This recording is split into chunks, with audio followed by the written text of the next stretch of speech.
It's island living we seek on today's episode of Travel Through History. We visit a spectacular chain of islands off the southern coast of Florida. You know them as the Florida Keys.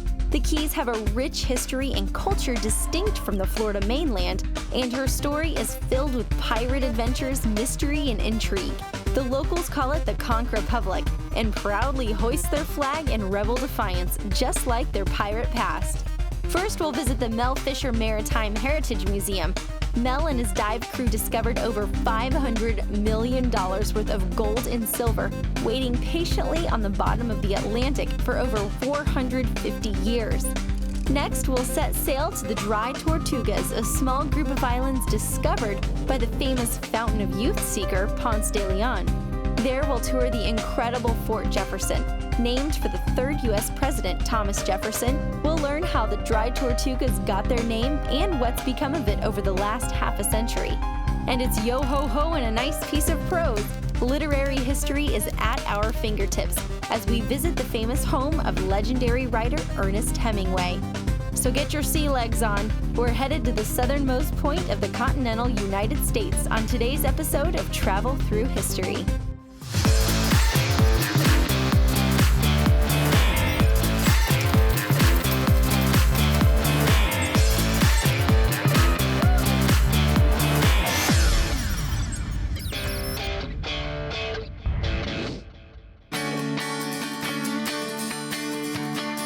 In the sun.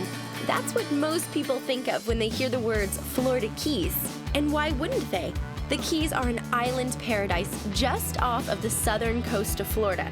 The Keys are actually the remnants of an ancient coral reef system that was here thousands and thousands of years ago. They're an island chain, or an archipelago, in the Florida Strait to be more specific. The first key is Key Largo, as you're making your way south to Key West from Miami. Beyond that, you're going to enter the Keys of Islamorada, Lower Matecumbe Keys, and then eventually you're going to end up towards Pigeon Key, which is where the 7 Mile Bridge crosses over, and then you'll enter some of the lower keys, which are Big Pine, Cudjoe Key, and then eventually you'll get to the much lower keys, which is where Key West is. The islands were called Keys from the Spanish word cayos. The Keys are rich with Spanish culture because the first European settlers were from Spain. At its southernmost tip in the town of Key West lies the continental United States' southernmost point. It's only 90 miles to the island of Cuba, but I wouldn't attempt the swim. If you were to drive from Miami to Key West, it would take you roughly about 3.5 hours, as you'd have to travel 128 miles. But those 128 miles are traversing some of the most beautiful water in the country, turquoise, blue, green waters. And you'd be crossing over not only the bridges, but many of the thickly mangrove-covered islands and palm trees. Along the way to Key West, most tourists' final destination, you'll pass over the famous 7 Mile Bridge, an engineering marvel originally built by Florida tycoon Henry Flagler. The 7 Mile Bridge is actually, interestingly enough, is 4 separate bridges. When they were building it, one of the most interesting stories I find is that the workers, they claimed that they could not see the opposing shore when they began construction of it. It was actually 4 separate types of bridges that were required to build the railroad. So as they were building it, it didn't become known as the 7 Mile Bridge until much after its opening of the railway. Henry Flagler sought a way to connect the islands to the mainland of Florida to capitalize on tourism as well as an easier way to host friends and family. He was quite the character. Henry Flagler worked with John D. Rockefeller in developing Standard Oil, which was one of the largest corporations in U.S. history. As he entered his 60s, he decided to, or I should say he developed the tourism industry of Florida. He began to open luxury hotels and resorts for wealthy vacationers from the north, beginning in the northeastern coast of Florida.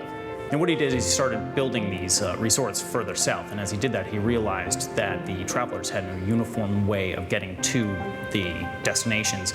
So he started purchasing and building new railroads down the east coast of Florida. In 1904, he seized the opportunity to build the railroad from Miami to Key West. He had hoped that he was going to be able to capture a lot of the industry and trade that was going on at that time as the Panama Canal was opening, and the U.S. had vested interest in Cuba as a result of the Spanish-American War.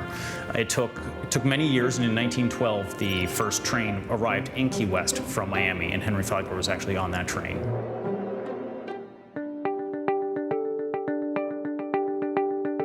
Along the the ride, you'll see some amazing blue waters, of which sport fishermen dream. What I love about the Florida Keys is the water. It's all about the water. When you come to Key West or Marathon or Islamorada, whatever you do, get out on the water. I don't care whether you take a sunset sail, snorkel trip, scuba dive, or just take a nice little ride in a boat, but get on the water, enjoy it, get in it. It's one of the most beautiful, fascinating parts of the Florida Keys, and we are the only living coral reef in the nation. So definitely check that out when you're here. Mallory Square is fantastic and it's most well known for its sunset celebration, which happens every day. Street performers and artists perform there every single evening, and it attracts thousands of tourists. The community, the island community that is Key West, is like none other in the country. It is a paradise. We enjoy very beautiful weather. There's always something to do. It's not Florida. It's got a different feel to it entirely. The people are different, the attitudes are different, the geography's different. Of course, it's just beautiful mixture of lots of sea and land, and it's all kind of one thing, and it's just it's a terrific place down here. I've been down here for decades now, and I don't want to be anywhere else. Personally, it's the weather. I grew up in a very cold area, and so living in an environment where it's warm all year is fantastic. It is the sense of community here that sets it apart from all others. It is a very small town, and everyone knows each other, and everyone's very friendly. You can walk or bike everywhere, go swimming in the ocean, pretty much 365 days a year. What's not to like? In the food, the Keys are known for two signature dishes you need to try while you're down there. There are two things you're going to want to try when you come here to the Keys. One is conch, which comes in the form of chowder. You can also get conch fritters. And the other would be the key lime pie. And the key lime pie you have to get in the Keys because they don't make it properly anywhere else. It has to be made with key limes, which are only indigenous to this region. What makes Key West so special is not only its geographic distinction as the southernmost point in the U.S., but its true history is the colorful inhabitants, the entrepreneurs, the businessmen, the authors, and artists who have called it home for generations. Coming up, get inspired by the genius of Hemingway, explore the depths of the Mel Fisher Maritime Museum, and experience the most remote national park in the United States.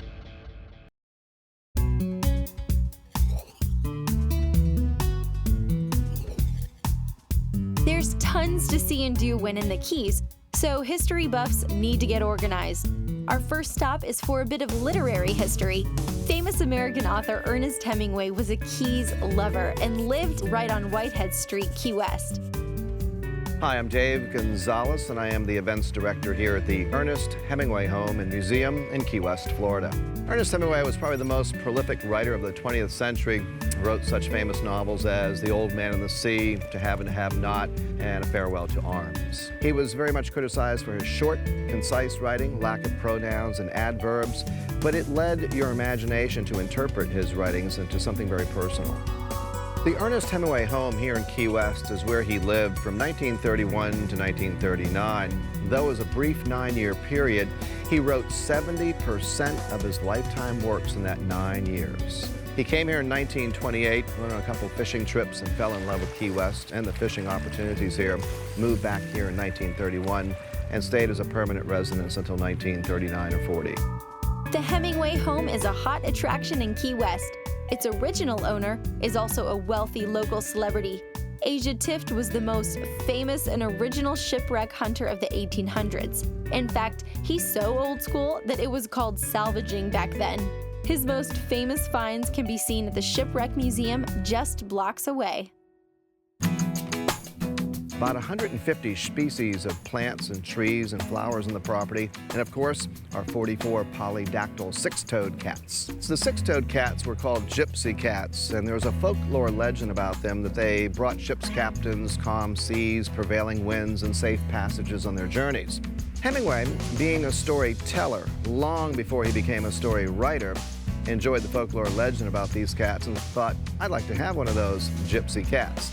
one cat leads to another. There's now 44 direct descendants of the original clan on the property today. While Hemingway was away reporting on the Spanish Civil War, his wife, Pauline, was busy spending his money making renovations. The pool is a feat in itself. It's 25 feet wide and 60 feet long. It was the single largest residential pool in all of South Florida when first installed. In 1931, they only paid $7,000 for the home.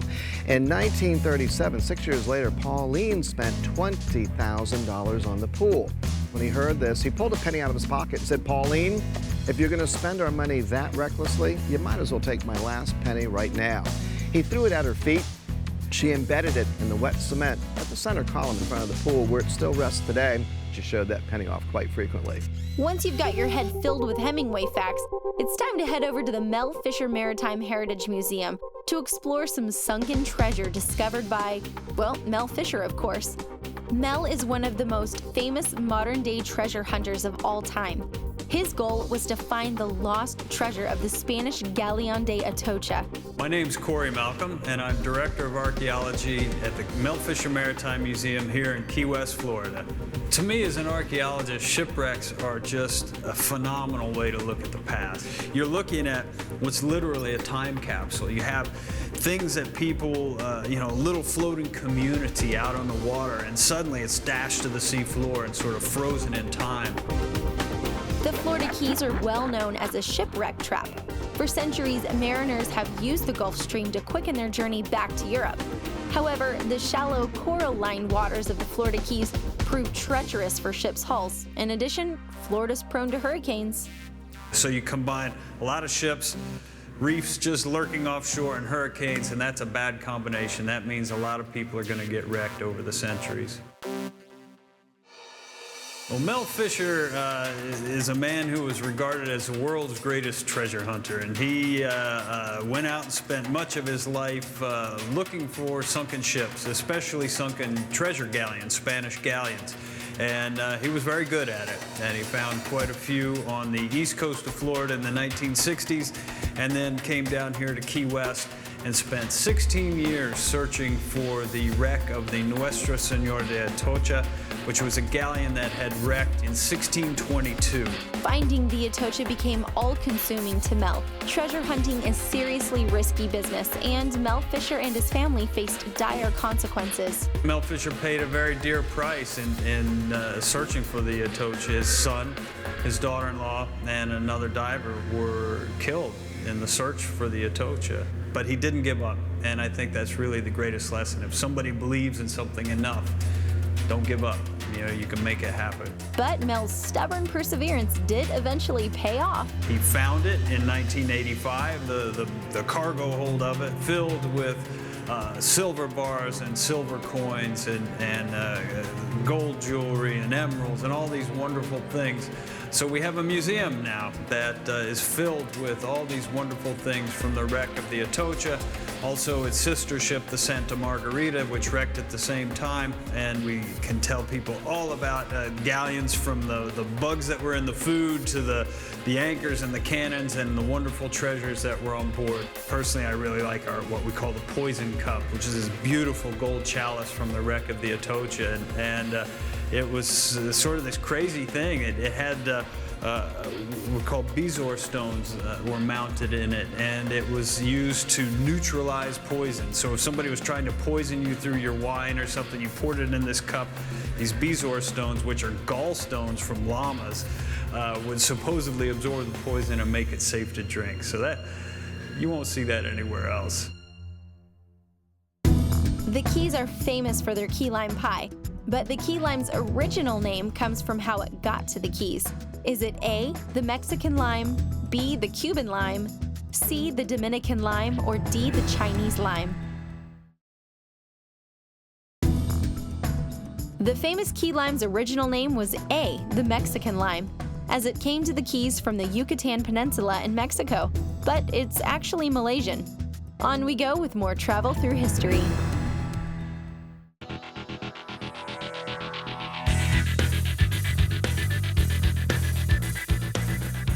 My name is Michael Guyett. I'm the lead interpreter for the Yankee Freedom ferry service out to the Dry Tortugas National Park. The Dry Tortuga is a group of 7 islands that lie 70 miles to the west of Key West, discovered back in 1513 by Ponce de Leon. The Dry Tortugas National Park encompasses over 100 square miles, but the small sandy keys only make up a tiny portion of that area.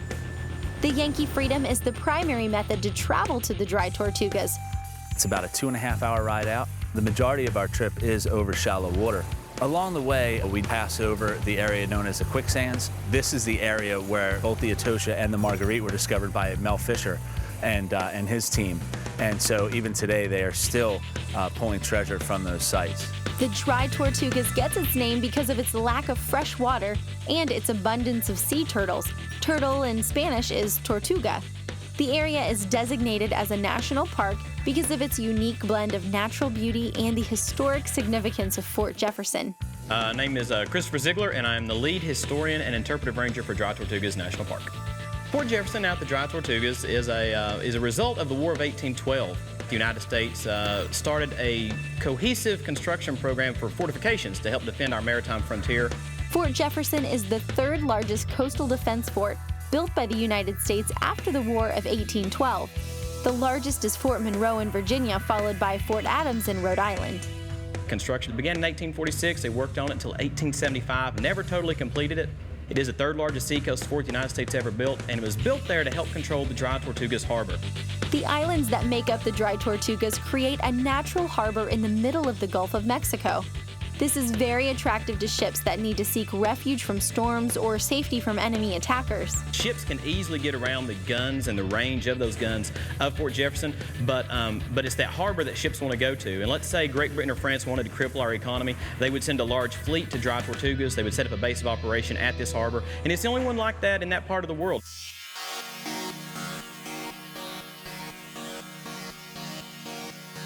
A unique and interesting feature of Fort Jefferson is that it's surrounded by a moat. It's a fort in the middle of the ocean. Why do you need an extra 70-foot wide body of water surrounding it? The moat actually played 3 critical roles for the Fort Jefferson.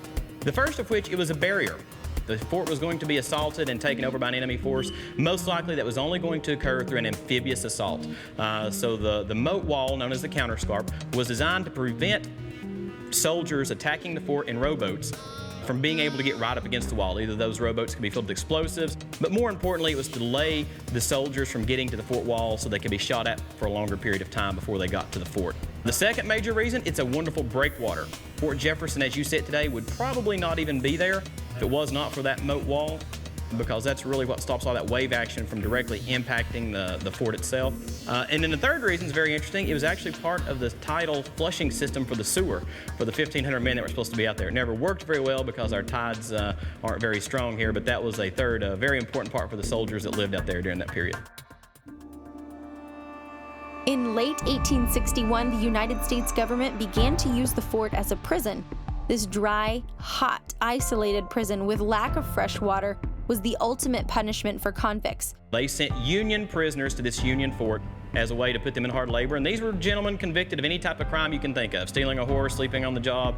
For whatever reason, these soldiers were not given the death sentence for their crimes. The most famous prisoner at the Dry Tortugas was Dr. Samuel Mudd, not a military prisoner at all, but a civilian. Does John Wilkes Booth sound familiar? He was the man that assassinated President Abraham Lincoln and broke his ankle when he jumped from the rafters during his escape. Dr. Samuel Mudd treated his injuries and paid a heavy price. In 1865, we did receive 4 of the presidential conspirators of the Lincoln assassination. One of those was Dr. Samuel Mudd, arrived in 1865. He did participate and was very important in the 1867 yellow fever epidemic. He didn't cure the disease and knew nothing more about it than any other medical practitioner at the time, but his bedside manner and things like that really improved the health in most of the guys who became sick with that disease. Because of his good work with the soldiers that fell ill with yellow fever during this epidemic, Dr. Mudd was pardoned by Lincoln's successor, President Andrew Johnson. Besides exploring the history of Fort Jefferson and the Dry Tortugas, there are other cool things to do while you're marooned here in the middle of the Gulf of Mexico. We are the most remote national park in the lower 48 states. We're literally out in the middle of the Gulf of Mexico. Snorkeling is absolutely one of our biggest draws. You can walk straight off our beaches, find great fish. find great coral and things like that. You can come out there and camp at the dry Tortugas. Now it is very, shall we say, rustic camping. It's just like backpacking out west or in the Great Smokies. You have to bring your own food, water, shelter, whole 9 yards. If you enjoy the water, you enjoy history, and you love the beach, it's a great place to come.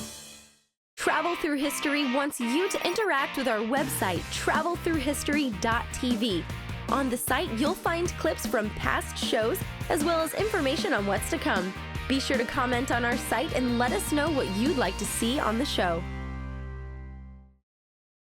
So today we've set sail over the briny Florida Bay to reach the famed dry Tortugas, a shallow island with a connection to our Spanish colonial past, as well as a link to a presidential assassin. We also dared to venture into the depths to find treasures long buried in the Gulf of Mexico's treacherous waters at the famed Mel Fisher Maritime Museum, and heard a story or two about how Ernest Hemingway spent his time in beautiful Key West. We hope we've got you interested in visiting the Florida Keys and exploring its intriguing history. Join us next week and we'll take you to another exciting location as we travel through history.